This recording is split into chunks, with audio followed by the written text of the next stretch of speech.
बार तथागत बुद्ध एक गांव में ठहरे हुए थे। बुद्ध प्रतिदिन शाम को वहां पर देशना दिया करते थे।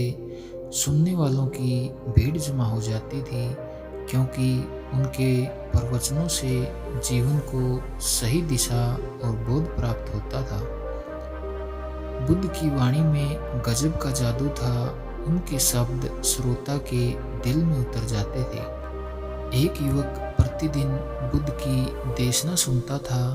एक दिन जब देशना समाप्त हो गई तो वह बुद्ध के पास गया और कहने लगा, हे तथागत, मैं काफ़ी दिनों से आपकी देशना सुन रहा हूँ, किंतु यहाँ से जाने के बाद मैं अपने गृहस्थ जीवन में वैसा सदाचरण नहीं कर पाता जैसा यहाँ से सुनकर जाता हूँ। अब तो मन भी बहुत व्याकुल रहने लगा है। हे तथागत, बताइए मैं क्या करूं? बुद्ध ने युवक को बांस की एक टोकरी देते हुए उसमें पानी भरकर लाने के लिए कहा। युवक टोकरी में जल भरने में असफल रहा। बुद्ध ने यह कार्य निरंतर जारी रखने के लिए कहा। युवक प्रतिदिन टोकरी में जल भरने का प्रयास करता, किंतु सफल नहीं हो पाता।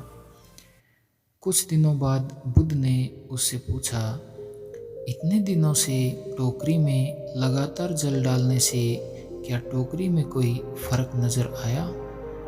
युवक कहने लगा, एक फर्क जरूर नजर आया है। पहले टोकरी के साथ मिट्टी जमा होती थी, अब वह साफ दिखाई देती है।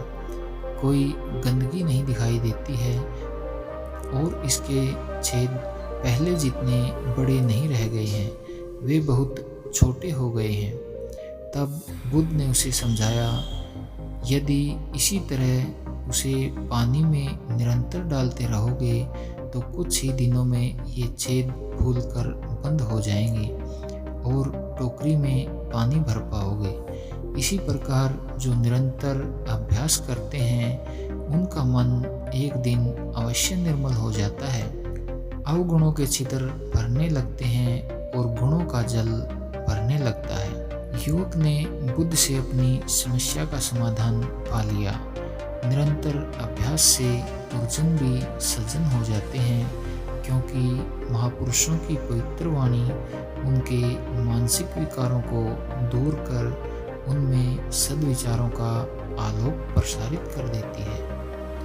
तो मित्रों, आपने इस कहानी से क्या सीखा, कमेंट करके ज़रूर बताएं और ऐसे ही ज्ञानवर्धक कहानियाँ सुनने के लिए चैनल को सब्सक्राइब करें। धन्यवाद।